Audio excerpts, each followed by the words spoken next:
With the next major release of Windows seemingly just around the corner, with rumours reporting an early 2015 release date, I thought it would be interesting to consider what this next version of Windows might be called, and also how Microsoft might arrive at a name for this, to be blunt, very important release for them.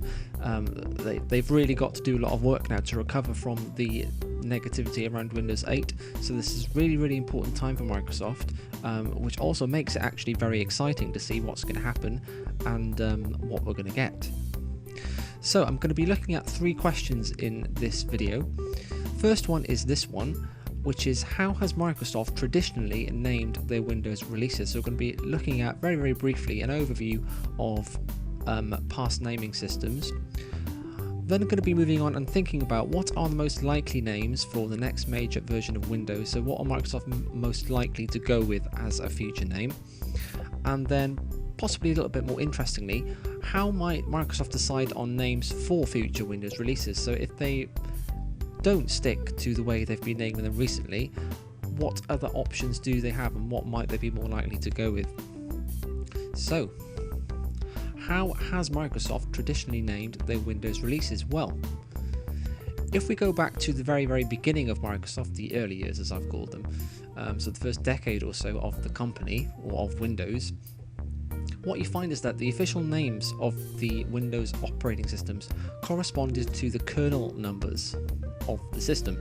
So for example, Windows 1 in 1985 was called Windows 1 and it had a kernel version of Windows 1. Same with Windows 2, same with Windows 3, 3.1, etc. The last release of Windows that used this naming system was Windows NT 4.0, which went to manufacturing in 1996. So it was about a decade's worth there of the same naming system. Obviously, during that time, there were eventually 2 branches of Windows. There was the traditional branch and the NT branch, but both used version numbers as the official names.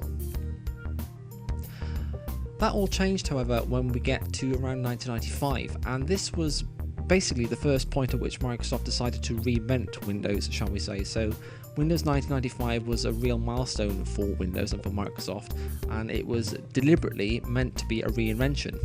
They had a new user interface, they had introduced a start menu, and they were aiming to make Windows more user-friendly basically to consumers, everyday computer users. So around about this time, for unknown reasons really, but very good ones in hindsight, Microsoft decided to change the way they named their operating systems, and rather than using the kernel numbers, they decided to use the years of release as the official names. So the 9X series, as they're now known, very famous series of operating systems, included Windows 95 from 1995, which had a version number of 4, Windows 98, and Windows Millennium Edition. These are the 9X operating systems. Also falling into this category, however, is Windows 2000, which was NT version 5, so that was named after the year of release as well. I've written here, because it depends on how you think about this, Windows Millennium Edition. Personally, I regard this as following the year of release naming strategy, but depending on your point of view, you might think that it's different. I regard Millennium as signifying the year 2000, and I would therefore regard that as following the year of release system. Some people might not. The code name was Millennium. The final name was Millennium Edition. You might think that that makes it an entire new category of its own, but that's, as I've said, depends on what your point of view is. So, what happened after the year 2000? Well, now we get to possibly the most famous or the most well-known stage of Microsoft or Windows, and I've called this the moniker years, so 2001, 2008. It starts with XP really, and at this point Microsoft, again for unknown reasons really, decided to change their naming strategy. And what they decided to do this time was they gave their versions of Windows nicknames or monikers. So this started with Windows XP in 2001. The XP stands for Experience, in case you didn't know. And it also includes Windows Vista from 2007. And an interesting point to note here, because what happened was the server editions of Windows after Windows 2000 branched off and they basically became their own separate releases. So with Windows 2000 there were server editions of the system. After Windows 2000, start with XP, the server editions became separate basically. So it's interesting to note that the server editions, to this day actually, they still follow the year of release naming convention. So they do have the word server in the name, but it's Windows Server followed by the year in which they were released. So Server 2003, for example, Server 2008, Server 2012. So the most recent stage of Windows operating system naming I've got down as the numeral years, and this is 2009 to the present day. So during this period, which we're still in at the moment, Microsoft have been naming their Windows versions after they've been given them numeric names basically, but the interesting thing is that the numerals do not correspond to the version numbers. So it's not the same as Windows 1, for example, which was kernel version 1. The numbers used these days do not correspond to the version numbers. So for example, Windows 7 from 2009 has a version number of NT 6.1. Windows 8 from 2012 has a version number of NT 6.2, and 8.1 has a version number of NT 6.3. So the actual numerals in the names of the systems are not the same as the version numbers. And again, like I said earlier, even during this time, the server editions still take the year of release naming convention. So that's a very, very brief overview of how Microsoft have named their Windows releases. So next question that we're going to be asking is, what are the most likely names for the next major version of Windows? So there are a couple of possible ways that Microsoft can approach this. The first one is possibly the most obvious one. They can continue to name the official Windows releases using the numerals. So we've had 7, we've had 8. Next one, logically, you might think would just be Windows 9, and that makes sense. It seemed to be the easiest thing to do. However, you have to consider, in terms of how Microsoft might be feeling about this, and considering especially the general negativity around Windows 8 and 8.1, they might decide that it's better to leave that naming system and end it with Windows 8 and try something new, a kind of, again, reinvention possibly of Windows. So at the moment, the general consensus for what the next version will be called is Windows 9, and this is as of July 2014. So if you're watching this in the future, you're going to know the answer by now, but this is all we know right now. So in the press, the majority of the press, in fact all the articles I've seen and read and listened to, refer to the next version as Windows 9, because it makes most sense. Without further information, this is the next logical step in the naming sequence. However, some articles refer to the codename Threshold, and they use that interchangeably with the name Windows 9. However, it's unclear whether Threshold is a codename for 9 or whether they're actually different projects. There's a little bit of mysticism around that, shall we say. We don't actually know whether they are the same thing. So as I've said, using the name Windows 9 would be the best option, but would it be the wisest? Again, considering the reaction to Windows 8, would it then therefore be sensible to use that name Windows 9 for the next release? Generally, the consensus at the moment is out, and this makes it extremely exciting, an extremely exciting time to be, shall we say, an enthusiast or just be interested in Windows, because after Windows 7 it was pretty much universally acknowledged that the next one was going to be called Windows 8, even though we didn't know. We kind of knew that was probably what was going to happen, but right now we really don't know.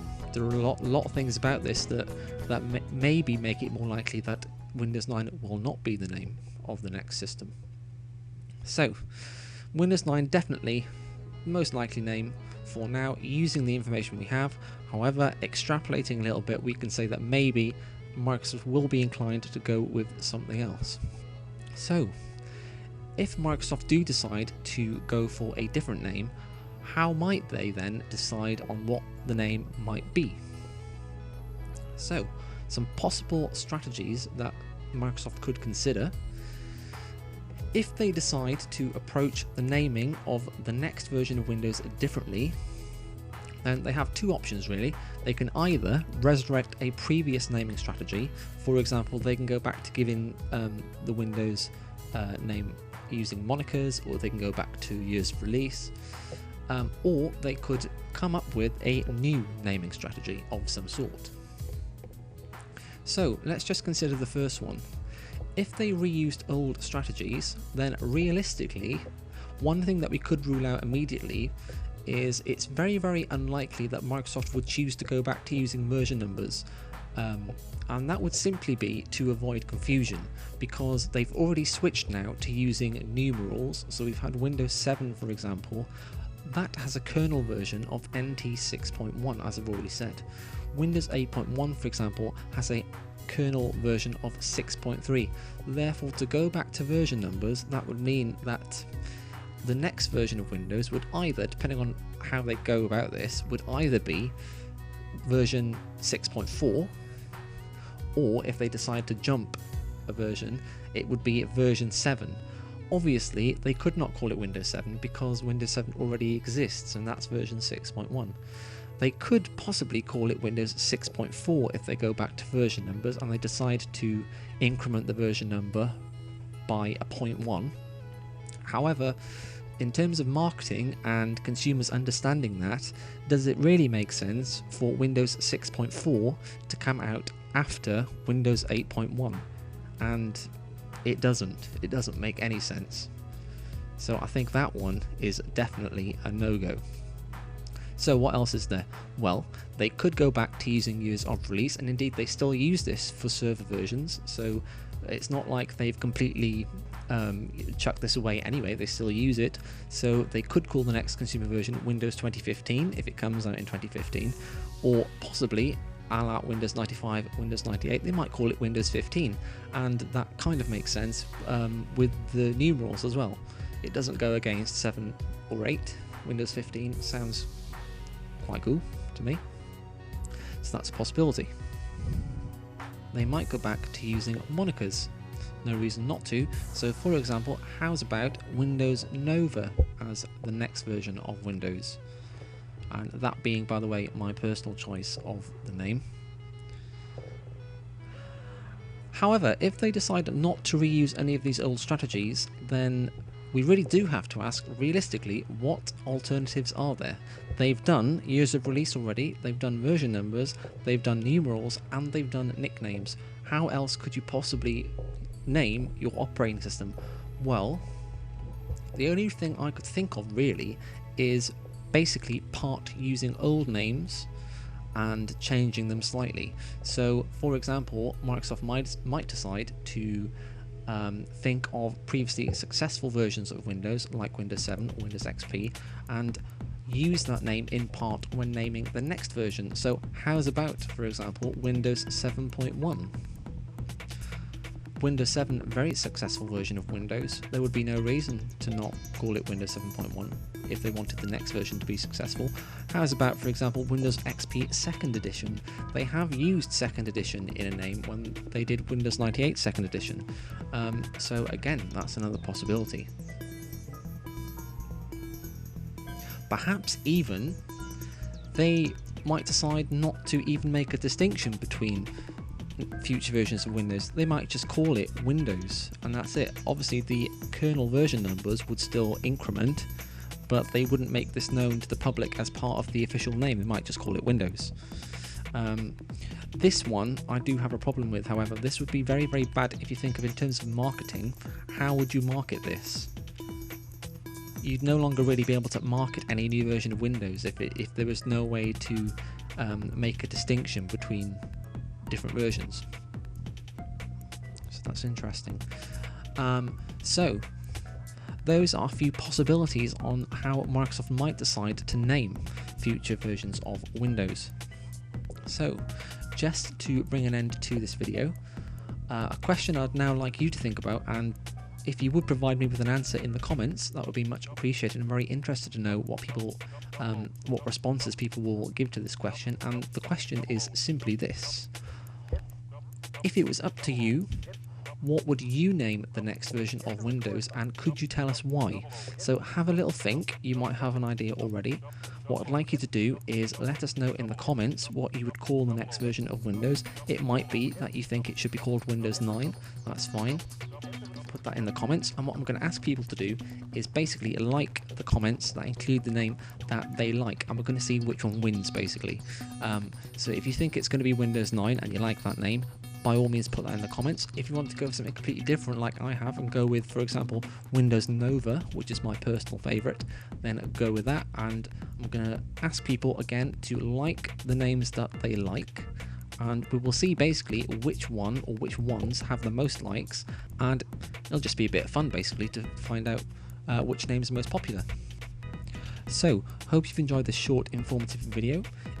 If you are not a subscriber and you think you might be interested in more videos like this, then press the red subscribe button below the video to be notified when new videos are uploaded, and I will see you next time.